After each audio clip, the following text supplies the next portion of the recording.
भाग्यवान, मुझे माफ कर दो।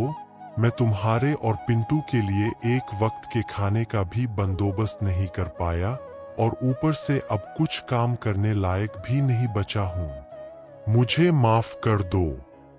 पति और पत्नी सुख दुख के साथी होते हैं। अब क्या आप बीमार हैं तो मैं छोड़ दूंगी?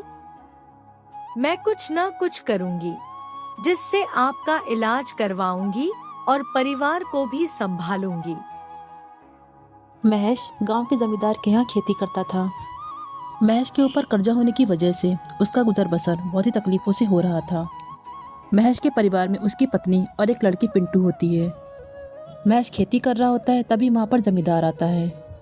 महेश जमींदार से कहता है, जमींदार जी, मुझे कुछ पैसे उधार दे दीजिए। घर में खाने को कुछ नहीं है।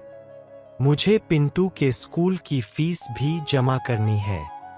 मैं अगले वेतन से कटवा दूंगा। तुम्हारा क्या? मैंने कर्ज खाया है। तुमने अभी तक पिछले पैसे नहीं दिए। तुम और तुम्हारा परिवार भूखे मर जाए तो भी मैं पैसे नहीं दूंगा। काम करना है तो करो। जमींदार की गुस्से भरी बातें सुनकर महेश बहुत ज्यादा उदास हो जाता है। वो चिंताओं में डूबा हुआ उदास मन से अपने घर की तरफ जा रहा होता है।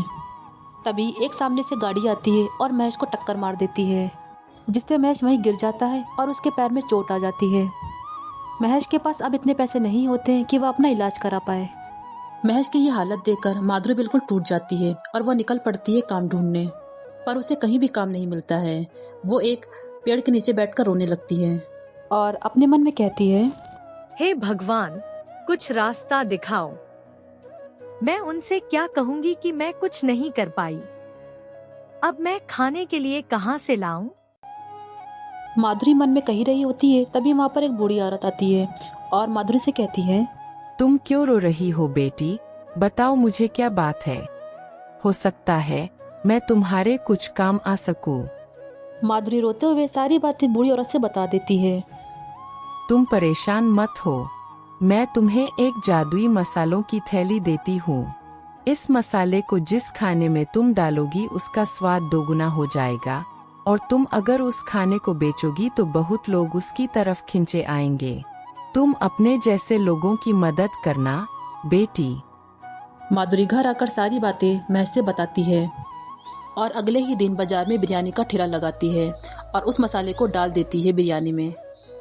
माधुरी की बिरयानी की खुशबू पूरे बाजार में फैल रही थी, जिससे बहुत से ग्राहक उसके ठेले के पास आते हैं और बिरयानी खाते ही वो लोग उसकी तारीफ करते हैं। अरे वाह, क्या बिरयानी है। माधुरी उस बूढ़ी औरत को बहुत दुआएं देती है, क्योंकि वह उसकी वजह से अपने परिवार का पालन पोषण कर सकती थी।